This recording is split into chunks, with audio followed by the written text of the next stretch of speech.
Hello, everybody. Hey,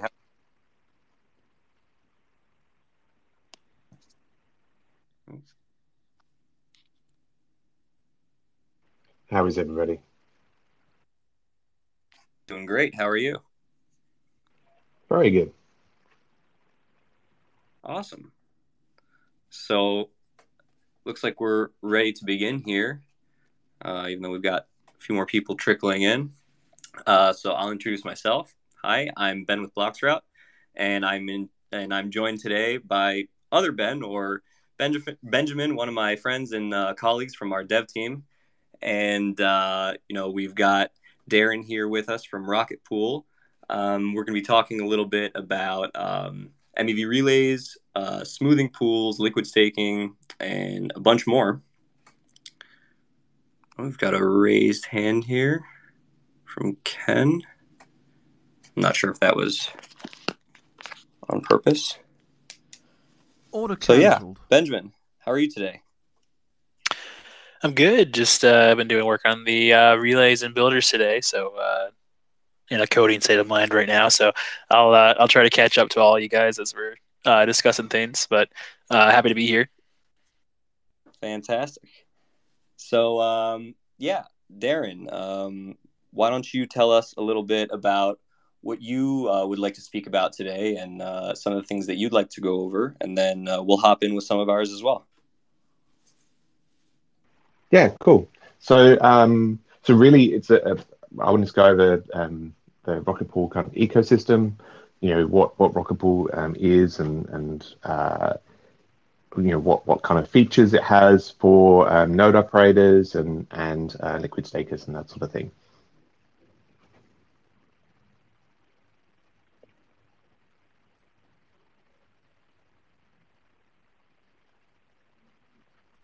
I can probably kick off. Should I, should I kick off? I was talking. I just realized that I was.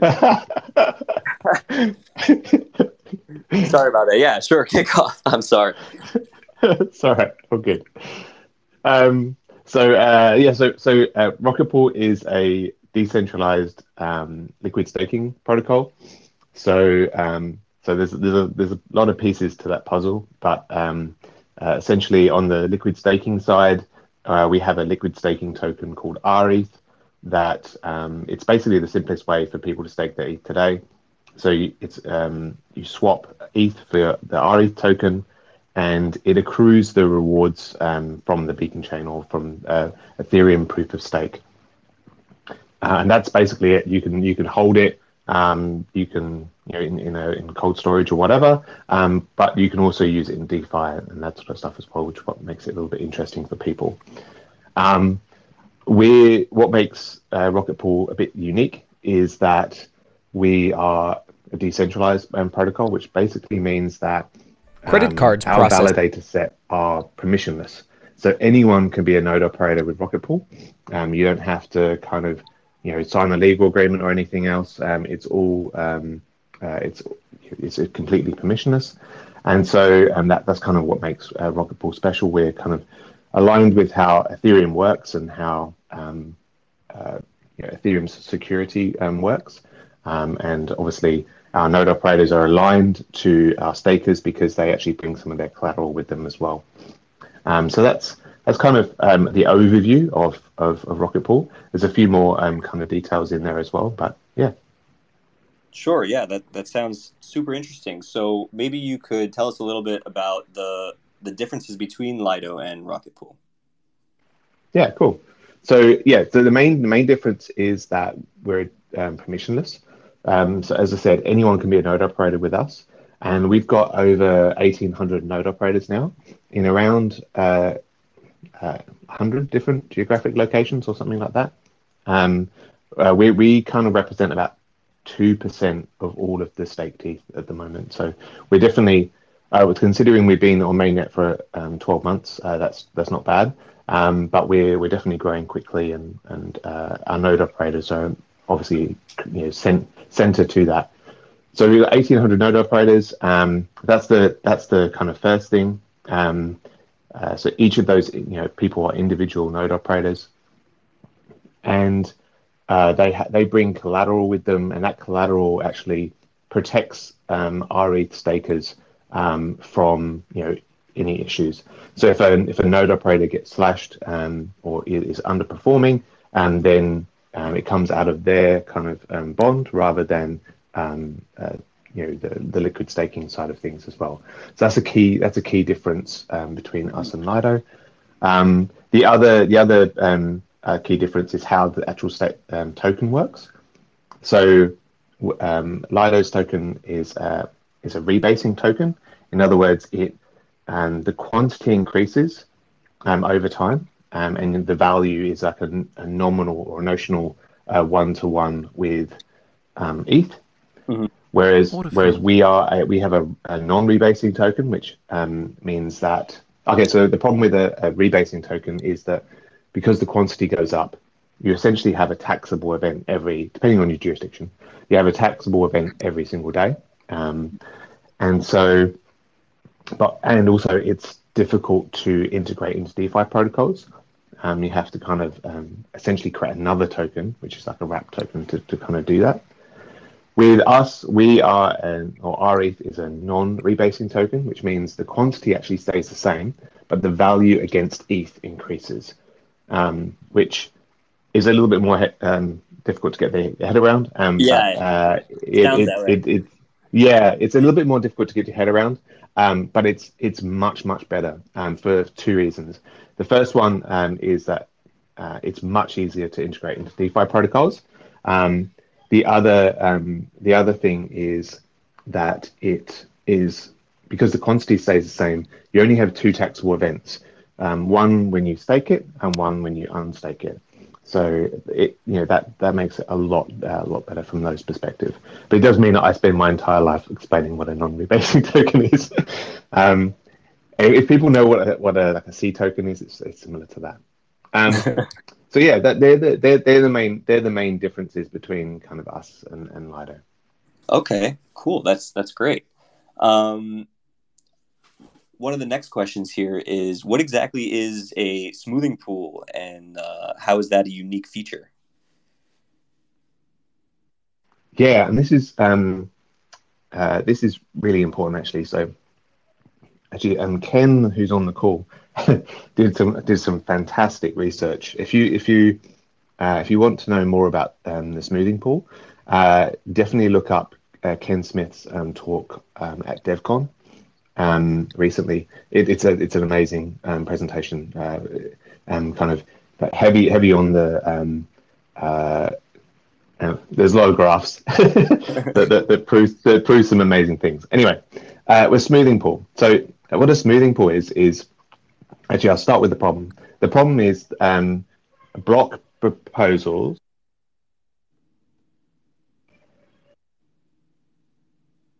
Sorry, 1 second.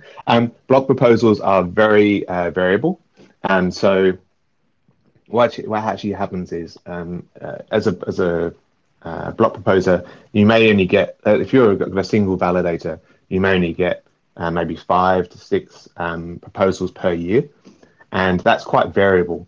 You could have 5 to 6 on average, but you could be unlucky and have 2, be super lucky and have like 13 or 14. So there's a lot of variability because that's because proposers are chosen at random, and so it's kind of like a natural distribution. And so so that's one thing. The other thing is that with relays and MEV and all of this sort of thing, MEV is extremely variable in the sense that in the majority of the time you'll earn maybe 0.02 or something like that in terms of MEV, but you could earn what was it, the highest one that I've seen so far is like a 430 ETH block. So you could end up with one of these lottery blocks that is absolutely massive, or again you could have lower value MEV blocks and that sort of thing. So by putting those two things together, the variation for a lucky validator and an unlucky validator is very, very wide. So what a smoothing pool does is it means that lots of small kind of operators can kind of, actually even larger operators can kind of get together and pool their proposals. And so instead of having this kind of wildly random sort of return, they can actually get a really smooth, consistent, and good return. And so it incorporates those lucky blocks, and it smooths out those the kind of the unluckiness and that sort of thing.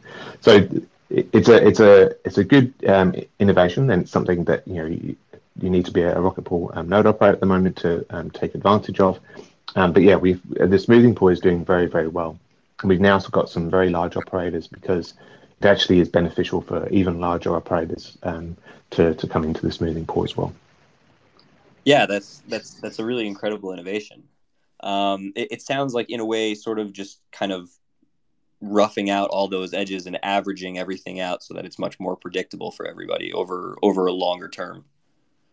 Yeah, and kind of spoiler alert, but Ken's research basically proves that you earn more overall by joining a smoothing pool than you would do if you went it alone. Very interesting. Yeah, super curious to take a look at that after this. So, how does liquid staking work with Rocket Pool? Yeah, so liquid staking is super simple. As I said before, you swap ETH for liquid staking token, which is rETH. What actually happens is the ETH goes into a thing we call the deposit pool, and it's waits to get matched with a node operator. Now, another big benefit of Rocket Pool is that you can actually unstake your ETH today as well. So not only can you stake your ETH, but you can actually unstake your ETH, even though withdrawals are not actually implemented. And that's a key element of liquid staking, is the fact that you can unstake. Now with Rocket Pool, you can do it in two ways. You can do it through a primary mechanism, which is through this deposit pool. So essentially, the ETH that's waiting to be staked is liquidity for people to unstake, and that's kind of one way of looking at it. So that's the primary mechanism for unstaking, and there's currently consistently 5,000 ETH in our deposit pool at the moment. So then the secondary mechanism is obviously the market, the open market, and the open market we're on lots of different exchanges. We're on decentralized exchanges. We're on Uniswap, Balancer, Curve, and I think there's a very small amount on Bancor as well. They're all on mainnet, but we're also on Velo and Beats on Optimism, and there's a couple of on Arbitrum as well. And we're working with ZK Sync to kind of go beyond ZK Sync too. So yeah, we're trying to kind of have breadth and depth of liquidity across the ecosystem so that people can buy, and because the thing is, it doesn't matter where you get rETH. If you're holding rETH, then you're earning rewards. So you could get it on an L2 with the cheap fees, and it's the same mechanism. It's still earning rewards, and it's still increasing in value and that sort of thing. So the only difference with the market approach is that the market dictates the price, and so the price can bounce around a little bit. Currently, there's actually like a premium in the sense that the market price is actually I think it's something like 2% above the true price of rETH, mainly because there's such massive demand for rETH at the moment, and not enough kind of node operators to fill that. We've got some plans to solve that problem in the next couple of months, but that's kind of where we are at the moment. Very cool. So essentially what you're saying is I could be holding rETH on my cold storage wallet and still be earning rewards on that, even though I'm fully in possession of it. That's it. Exactly. Yeah. Yeah. What a wonderful idea. Yeah. I love it. Yeah. But then you can also, for example, we've just so MakerDAO have just authorized or onboarded rETH as a collateral type. So now you can also then take that rETH, which is earning some yield from the proof of stake system, and then you can use it as collateral for a DAI loan, or you can do, you can multiply it and that sort of thing. You can use it in leverage and that sort of stuff, or you can put it into an options platform and kind of do that sort of thing. We're also working on kind of like interest rate swaps, so you can swap out the variable interest rate for a fixed interest rate. So there's a lot of scope with liquid staking. Liquid staking is, well, I think it is going to be extremely big, mainly because it's essentially ETH.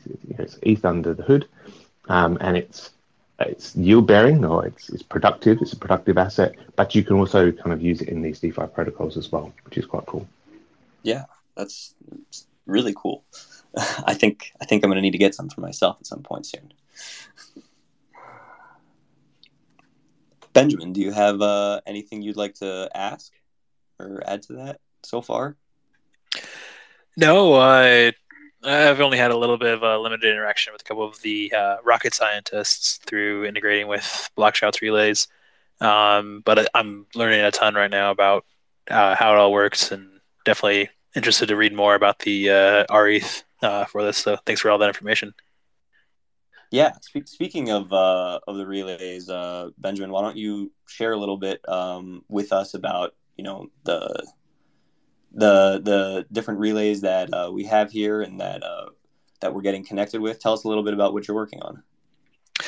Yeah, so I'm sure a lot of you guys have heard a lot about the different relays that are out there between bloXroute, Flashbots, Manifold, Block Native, you name it. I think everyone has a little bit of a unique take on their relays, and we were pretty undecided with our take. So we have 3 different relays out there. Primarily our max profit, which definitely has the most validators connected right now. During this call, I'll pull up the live numbers of how many validators are connected to our relays overall. But our max profit relay focuses on generating max profit. So any type of MEV strategy you can get in there, and any type of bundle and private transaction is added to that. We also work with a couple of trusted external builders to provide blocks for those relays. And that provides a ton of value for customers or for validators. And if you're part of a smoothing pool, you'll see that value as well. Our other 2 relays are our ethical relay and our regulated relay, both of which filter out specific types of transactions or bundle strategies. Regulated, obviously, is OFAC compliant, and is focused on removing any sanctioned addresses that are being interacted with on those blocks. So if you have any concerns about OFAC, definitely reach out to us. Take a look at the regulated relay. And ethical is unregulated, so OFAC addresses can get in there, but we don't let harmful MEV strategies get into the blocks that are submitted to that relay. So yeah, I guess I feel like I'm rambling about our relays, and I feel like I talk about them a lot. So anything in particular, Ben, about the relays? Oh, well, I was curious to hear, what exactly it is that we're doing together with Rocket Pool, and, just maybe get Darren's take also on, how does it work on the staker side, and, can they choose certain relays or builders, or, just about our connectivity together overall. Yeah, so on the liquid staking side,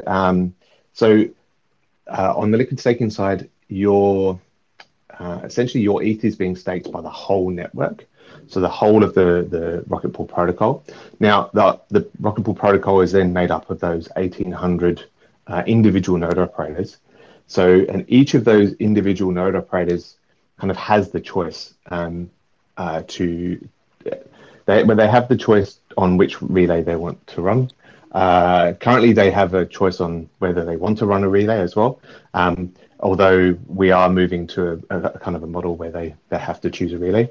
And that's mainly to make sure that rETH is as competitive, is as competitive to centralized providers as possible. But as a node operator, you get to choose what relay that you want to use. And so as Rocket Pool, we offer this like smart node package, which is like a little wrapper that sits around the kind of execution client and the consensus client. And just first of all, it helps to onboard new node operators because it's super simple with the smart node to set up a node. And then the other thing is it's got like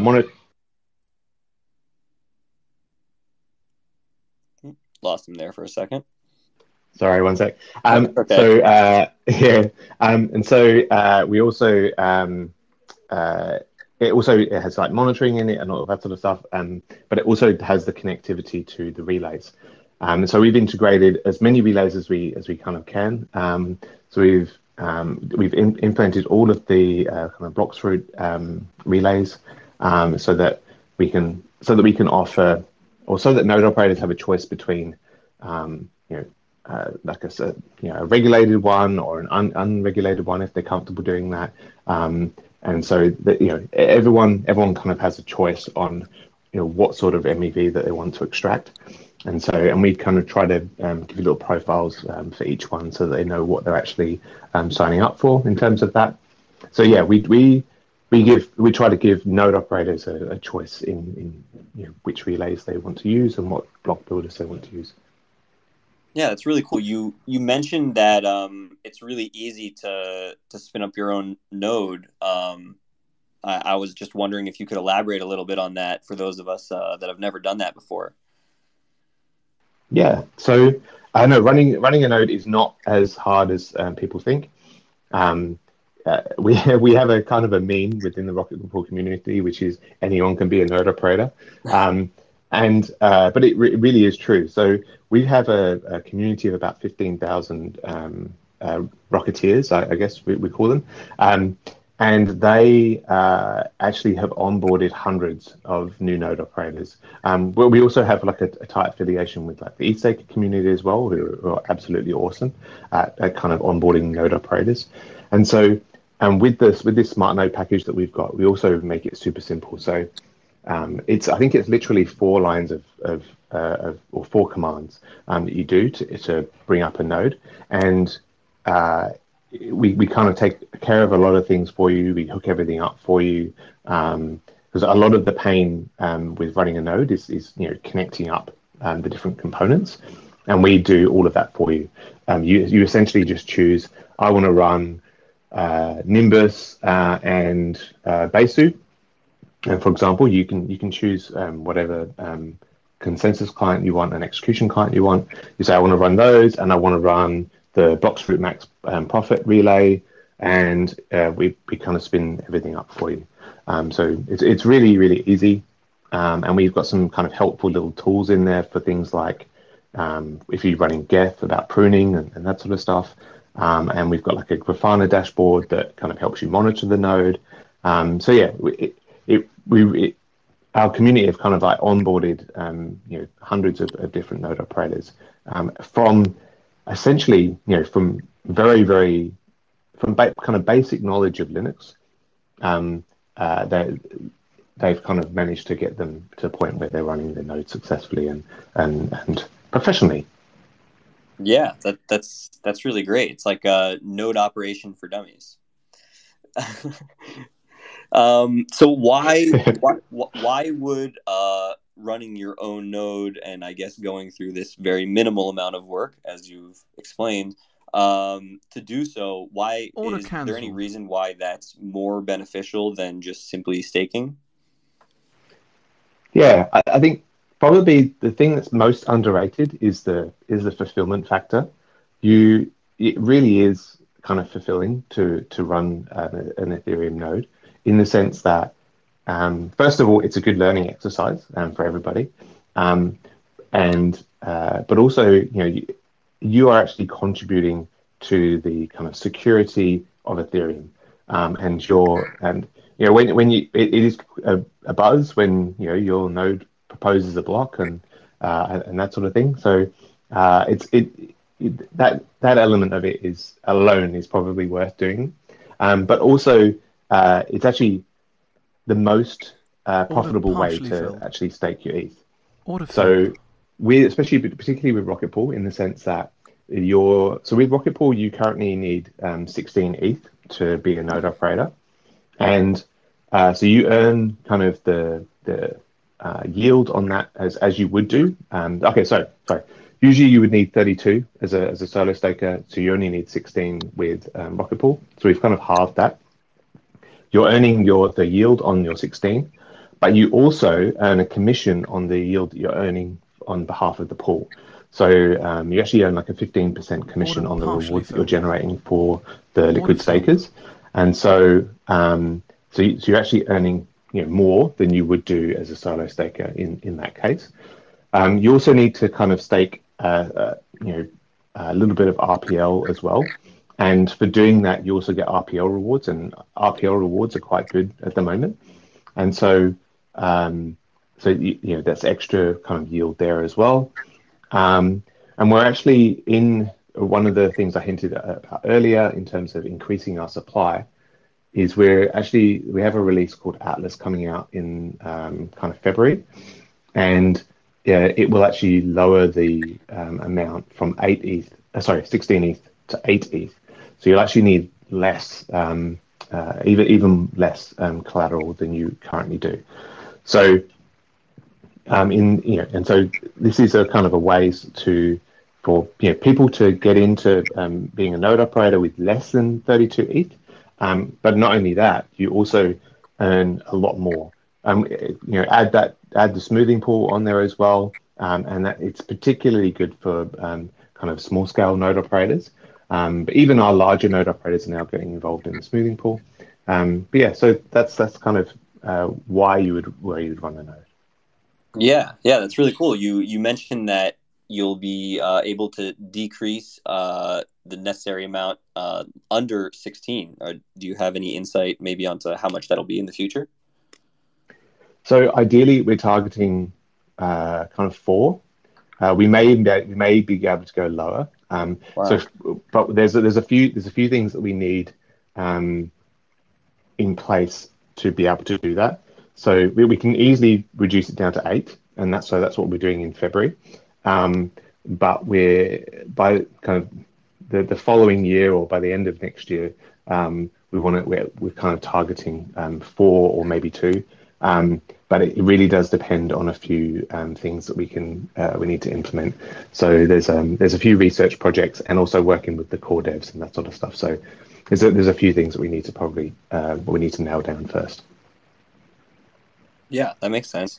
Very, very interesting stuff, though. So are rewards, just from my understanding, are rewards distributed the same way in all these different mechanisms? So whether you're staking or using a node, or running a node, or something like that, it's all the same. So if you're a liquid staker holding rETH,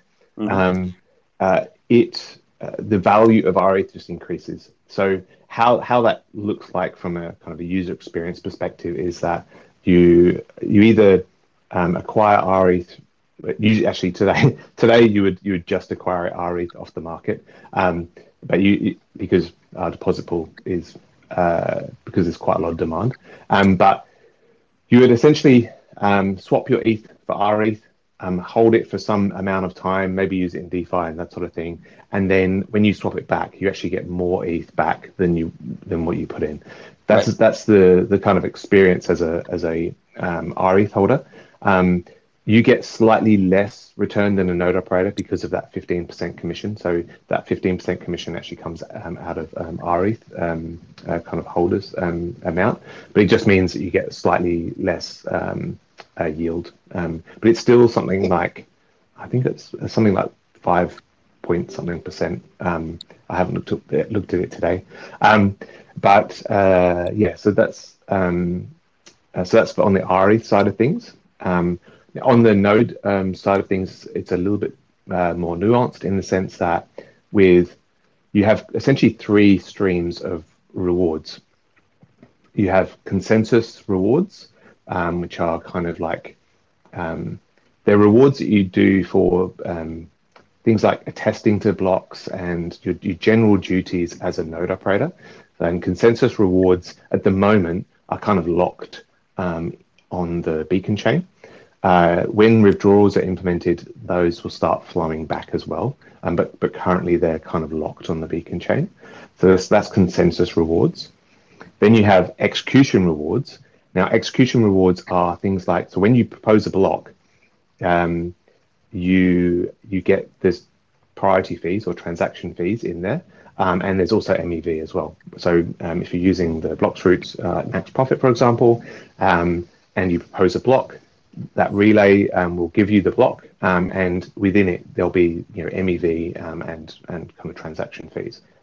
So those execution rewards actually flow back and are available straight away, essentially in real time.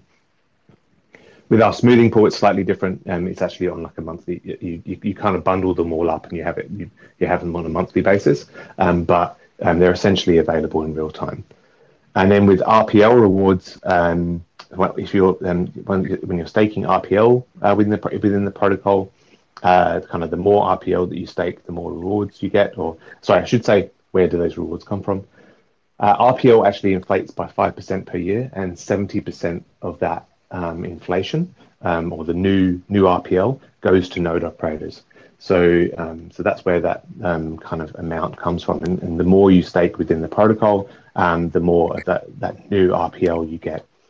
And so that actually comes through on a monthly basis, so on a 28-day kind of cycle. And so every 28 days, you can essentially claim those rewards. So they're like the three streams of rewards that you get as a node operator. I see. Thank you. That was really thorough. Appreciate it. I have a quick question. So Yeah. you said earlier that you only need about 16 ETH to run a validator through Rocket Pool, correct? That's correct, yes. Awesome. Do you have to wait until Shanghai to withdraw that, or does it still, or is it liquid the whole time? Yeah, no, that's the other thing about being a node operator. It's not liquid. Well, so it's not liquid.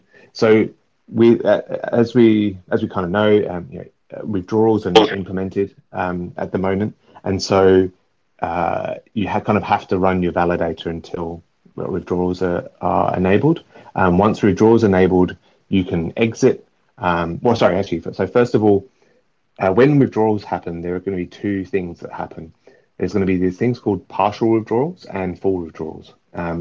Now, what it means is if you're running a validator today and you've earned, let's say, for example, you put in 32 ETH and you've earned 34, for example, then when Shanghai happens, that 2 ETH above the 32 will actually come back to your withdrawal credential. So it's a kind of like a reward skimming process will kick in. And so those rewards, those consensus layer rewards, will actually start coming back to you as kind of rewards. So that's the first thing that actually happens. So that element of it is liquid straight away. Again, you still have to wait for Shanghai, but then you can also fully withdraw. So you can exit your validator, and that means you're no longer participating in proof of stake, and then all of the funds come back to your withdrawal potential as well. But in the meantime, no, it's not liquid. The only thing that's liquid here are the execution rewards and the RPL rewards that you're getting in Rocket Pool's case. Awesome, very cool. And then one other question: so you said the node operators can run validators. Is there any way to be a validator through Rocket Pool without running your own node? So there are. So we have like some kind of partnerships with like all nodes, for example, where you're still running a node, but you're not actually physically running the node. It's essentially like kind of like a cloud hosted service. So there is that kind of mechanism as well. So all nodes kind of do that, and there's quite a few people within Rocket Pool that do that. We definitely, all nodes is definitely an option for people, particularly if you're kind of moving around a lot and that sort of thing, or your home setup would not be very reliable. We tend to kind of recommend people do stake from home though, because it really is the kind of the gold standard in the sense that you're kind of increasing the decentralization, or you're decentralizing the network to a greater degree if you do that, because everybody's home setup's different. You're not on a cloud provider that if they have an issue that like a large percentage of the network goes down. For example, there are quite a few nodes being run in AWS, for example, which isn't fantastic. But so Homestake is where we tend to spend a lot of our time, and in fact, within our community there is a whole heap of knowledge, and people who are just really looking forward to spreading the word and parting with that knowledge around things like hardware. So, for example, there's some fantastic. You can use an Intel NUC, which is super small little machine, or you can use. People are experimenting with these things called Rock Bs, Rock 5Bs, and that sort of thing. People have been running them on Raspberry Pis. I wouldn't recommend necessarily running it on Raspberry Pi, but they're definitely kind of small, very cheap kind of commodity hardware that you can use to run from home.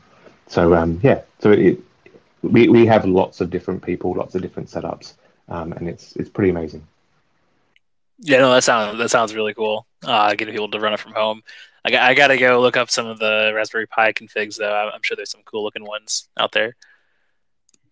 Yeah, actually, so on YouTube, Joe, one of our developers, he is obsessed with low watt hardware, and so he wants to kind of run like validators on the smallest possible kind of low wattage hardware, and so he's actually got like a YouTube clip of him setting up a Raspberry Pi and doing all of that. So that's worth a watch. I think it's like 2.5 hours or something, but you can do it on 1.5 time or something. But yeah, no, so these kind of Rock 5Bs, which are like an ARM processor, and they are looking very, very good. There's on Twitter, there's Ethereum on ARM is one of the kind of Twitter handles. If you look up them, they're kind of doing a little bit on that. One of our community members called Marceau is also playing around with that as well. There's a whole thread within our Discord about using these Rock 5Bs because they're amazing. They're basically a Raspberry Pi on steroids, and they're handling it perfectly fine, but it's absolutely tiny. That's awesome. It sounds like a Can It Run Doom, but for validators kind of thing. Sounds really fun. Yeah, that's right. Yeah. And we have like a test net as well. So we have a test net on Gorelli. So you can actually come into our Discord, get orange pilled, as we say, and they'll kind of help you set up the hardware and all that sort of thing, set up the smart node stack. But you can actually run it on our test net and get familiar with the process. Be comfortable working with the clients and the node process and monitoring what's going on and that sort of thing. And then eventually, when you are comfortable, then you can kind of move to mainnet. So you don't have to do it all in one go. You can kind of like get comfortable in the test net and play around with essentially what is fake money to kind of get comfortable. Awesome. Very cool. Yeah. If you guys are all right with it, I'd like to open up the floor for some questions from any of our listeners that. Yeah, love it. Yep. See here. Looks like at Sunrise Mango has already asked a question.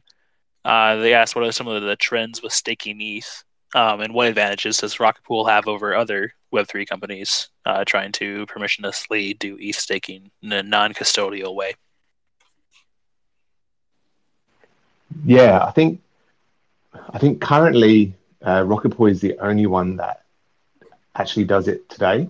There are definitely some kind of some new players that are coming into the market that are working on this, which I think is great. It's great for Ethereum. It's great for we definitely need more permissionless protocols, and we kind of, from our perspective, the the market size for us, the water rise is going to rise for everybody. So we don't see it as zero sum necessarily. But we do think that decentralized protocols are, first of all, more healthy for Ethereum. Is much better for decentralization, much better for the resilience of Ethereum, and its censorship resilience and credible neutrality and that sort of thing. So we definitely think that permissionless protocols are what Ethereum needs. Cool. Anyone else have any other questions? Feel free to add them into the comments on the thread for this Twitter space, or raise your hand.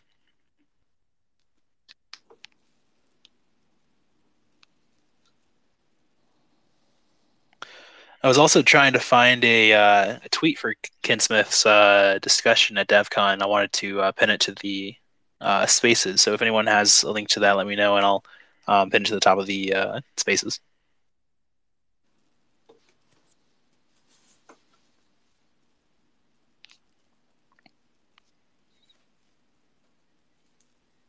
All right, I'm not seeing any hands or any written questions here in the comments. So I guess we're ready to wrap it up. Yeah, cool. Awesome. Thanks for hopping on, Darren and Nick and Ben, obviously. Yes, and thank you, other Ben, as well. Yep. Yeah, if anyone has any questions about the relays or bloXroute or Rocket Pool, I'll tweet a link to the Discords for both. I'm sure there'll be plenty of people that are willing to answer any questions you guys have. Yeah, thank you very much, Ben. Thank you for having us. It's really, really fun, and yeah, so can't wait to kind of see how bloXroute and Rocket Pool kind of work together, more and more. Yeah, for sure. It's been a great time since the merge, and I'm sure we're going to continue to grow a lot of value for each other. For sure, definitely. All righty. Thank you so much. Have a great day, everyone. Thanks all. Thanks, everyone. See you. Yeah.